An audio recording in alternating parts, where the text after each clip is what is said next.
Hello everyone, it's Episcopo Squirrel here, also known as Alchemage, and this video here is to talk about a little bit of the process that I'm going through with making this elderberry extract. So I'm kind of far with the medicine that I've been working on, but I thought I'd start at least, showing a little bit of what I've been doing. I made a syrup out of the elderberry. I used dried elderberries to make a syrup. Normally you would use fresh elderberries, but I didn't have access to such. So the herb shop that I go to, they had dried elderberries, and I used that to make a syrup. And so for those of you who are unaware, elderberries are a great preventative and curative medicine, where things like echinacea are more of a preventative medicine. Once you get sick, you can't really use echinacea to help you heal, whereas things like elderberry are really good at helping you heal and also preventing you from getting sick.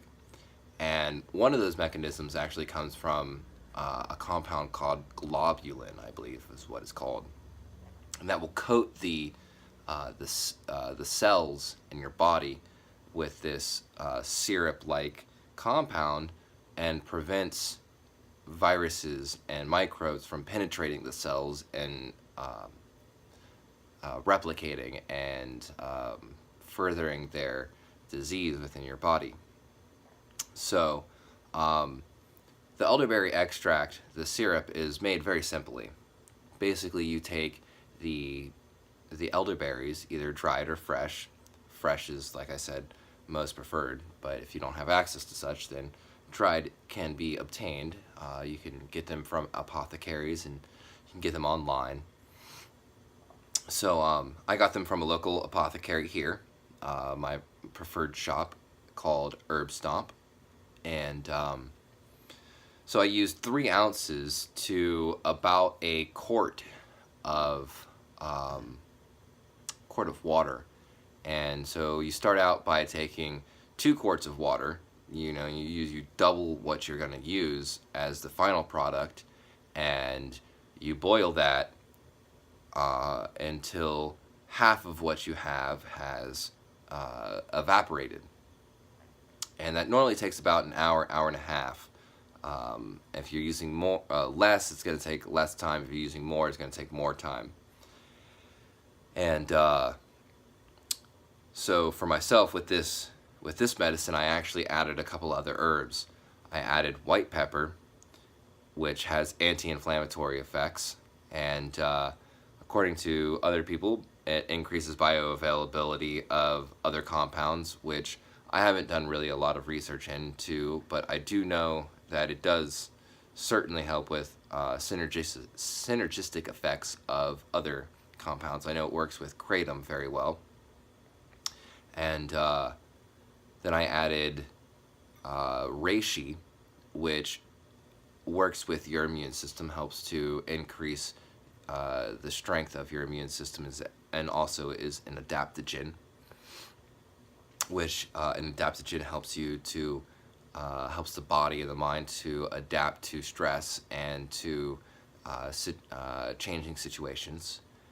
And then I added cinnamon, which I don't really know why I added cinnamon, but I had a little voice in my head that told me I should add cinnamon, so I added cinnamon. And so I boiled that, and then after boiling it for about an hour and a half, a little bit more, in my case, I don't remember the time, but after boiling it, I then strained it using pantyhose. You want to use something that's going to be rather fine, so that it can keep the small particulates out of the syrup. The more plant matter you have, the quicker that your syrup will lose its shelf life. Excuse me.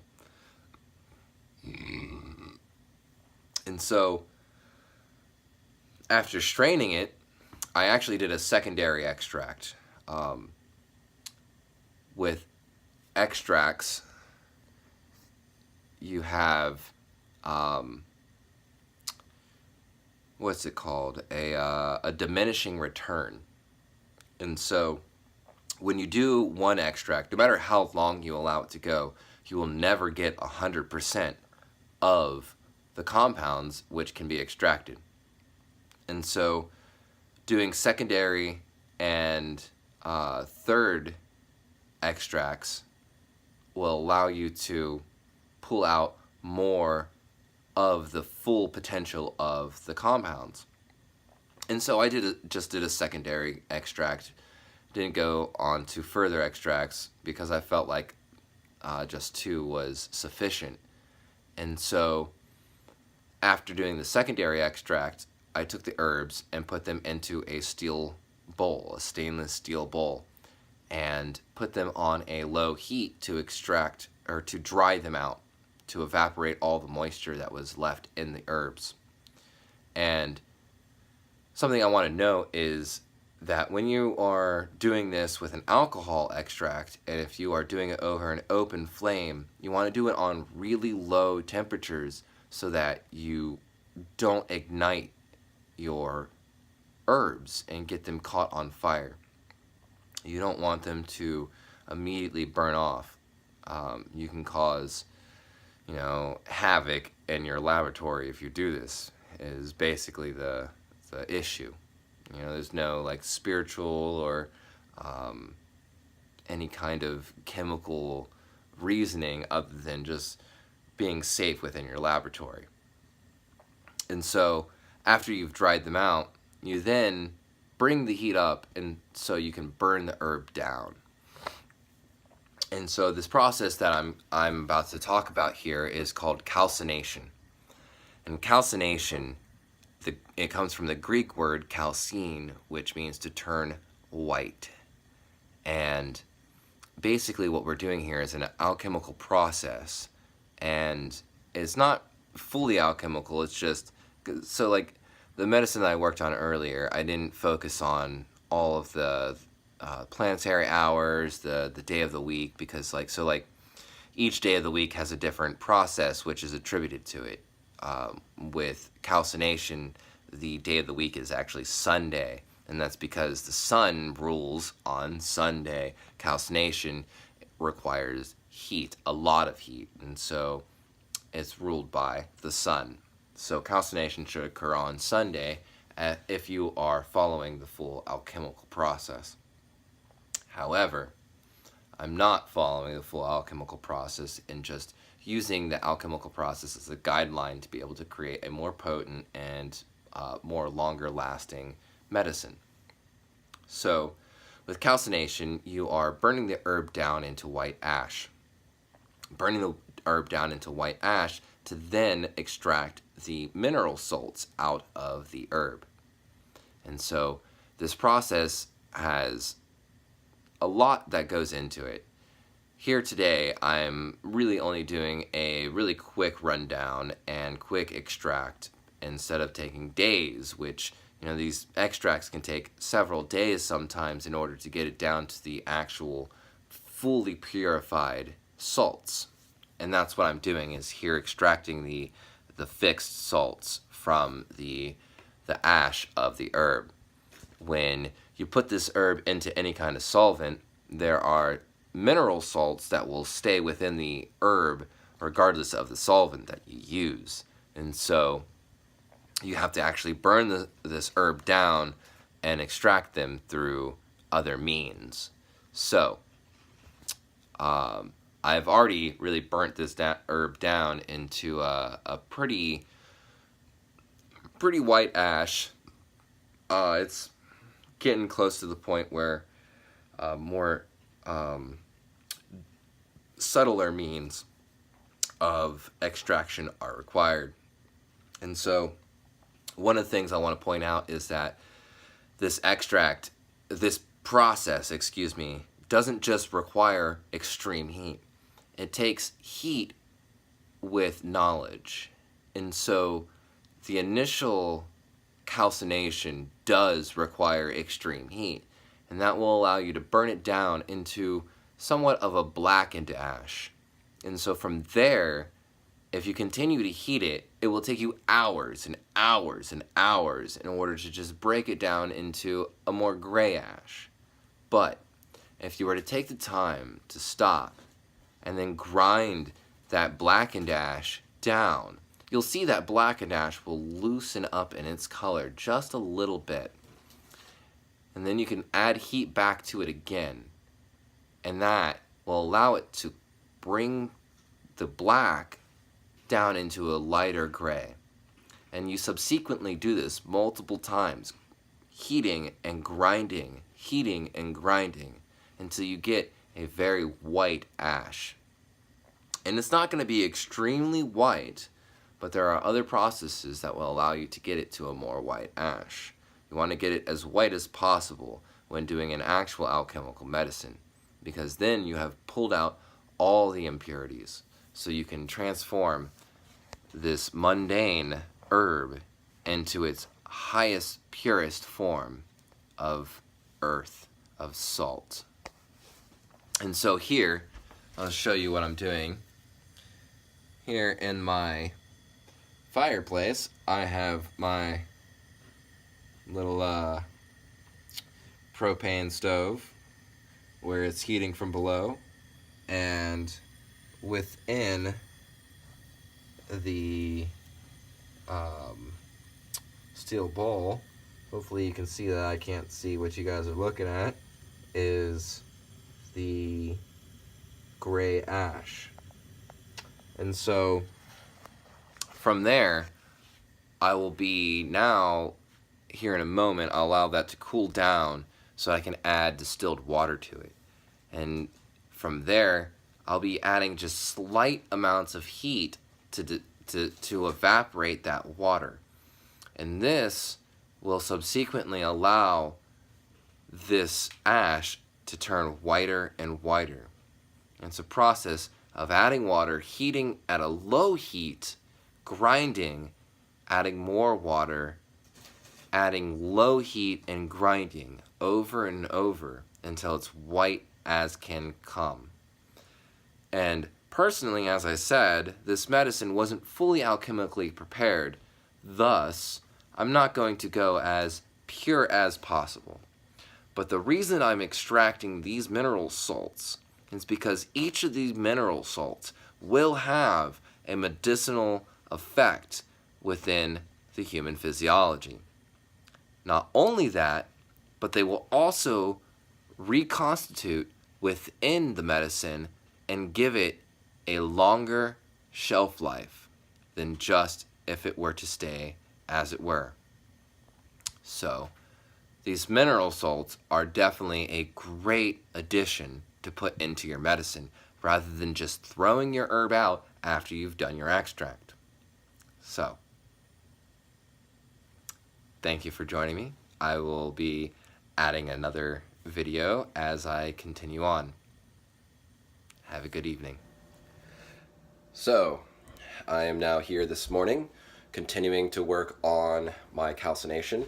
As I was talking about last night, I went through a process of adding distilled water slowly in small amounts to the ash in order to get it to become more and more white, adding water and then heating it again at low heat, repeatedly evaporating the water, and then grinding the ash to be able to pulverize it further and get it to be more purified.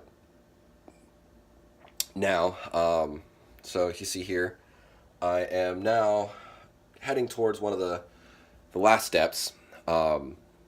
So once you've got it down to as white as you can get it, and it will no longer turn any whiter, then you again add distilled water, but you want to add probably about 2 to 3 times the amount of water as you have ash.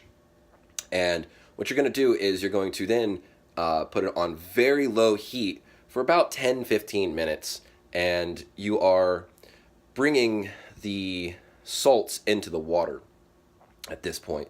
And so from here, I will be then filtering it through a coffee filter in order to receive the salts.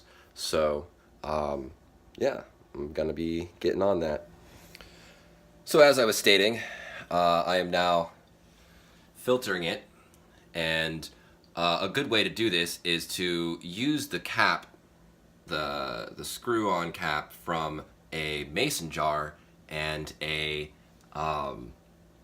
coffee filter, and you just pour it in through the top and filter it. And you can see down here, I actually spilled some. I'm going to try and figure out a way that I can reclaim that, probably like using a clean rag or something to soak it up and then squeeze it back through, to be able to get those salts that I have lost. But you can see that the water has this yellow color to it, and that's because, as I said last night, I didn't go through and purify this as much as I possibly could. So there are some impurities in this this extract that I'm making, and I'm not really too worried about it because, as I said, I'm not fully following the alchemical process, so I'm okay with a little bit of impurities. So I'll be doing this subsequently, filtering probably about 3 times to make sure that I've got as much of the small particulates out as possible. And from there, I'll be adding this water into a heat-resistant tray to be able to evaporate the water and to extract the salts. Well, hello, I'm back again. I have now done subsequent filterings. I think it was 3 or maybe 4 times, I can't remember. But so now I have transferred my work into a heat-resistant tray, and I have the heat shut on low. It's at 2. So I'll be dropping that down here in a minute once it actually starts to heat up. But so one of the things I wanted to point out, oh man, I got some dust in there already. So that's something that you want to take into account. You want to put like cheesecloth over top of it is a good thing to use to keep dust out. But otherwise, you have environmental factors that will get into your stuff. But regardless, so this is the point where having used distilled water the entire time is extremely important. And I forgot to mention this before, but basically the reason that you want to use distilled water is because distilled water has no ions left in it. It has nothing. It's water. And so when you evaporate tap water or river water or well water, you'll be left with these salts from the actual water, which have leached from wherever or have been put back into, if you're using tap water, it's put back in there purposefully. And so using distilled water, you don't have any of these minerals, you don't have these ions, these electrolytes. And so you're only, when you're doing the leaching of the salts from your herb, from your ash, you don't want those to combine with other salts that are in the water, so you use distilled water. So yeah, this is a process that takes a little bit of time because it's just making water evaporate at a really low temperature. And so this process can be done multiple times, and basically, it's very often that this whole process that I just went through is repeated multiple times until you're left with a very refined, very pure product. And there's a lot of meditation and a lot of personal intent that goes into these medicines. And so, as you're refining the medicine, you're actually refining yourself in many ways. I'm not going to really go too in depth with that right now. I'll be writing a post to continue the black pepper medicine that I was making. I still haven't calcined that herb. That was months ago that I worked on that. I've been really pulled away from my lab, but so I'll be back to show you more as the process continues. I'm back. So I have continued evaporating the water, and now you can start to see that the salts are beginning to crystallize. I don't know if you heard me. I've got all kinds of fans on and stuff. I got multiple things that I'm doing. I'm doing a big ass pot of, you can't really see that anyways. Anyway, it's nice bone broth that I'm making, and I'm pressure cooking some agar to do some petri dishes to start my experiment tomorrow on testing the efficacy of 3 different essential oils versus a standardized household cleaning agent. So, alright, well, yeah, so the crystals are beginning to rise, and I just wanted to stop by and show you that, and I'll be back after it's all complete. So it looks like I have finally completed the process of extracting the salts. Well, for my purposes at least. You know, I could go through and refine these a lot more. So here you can see, I think, hopefully, the salts. And here, let me pull those off of the stove.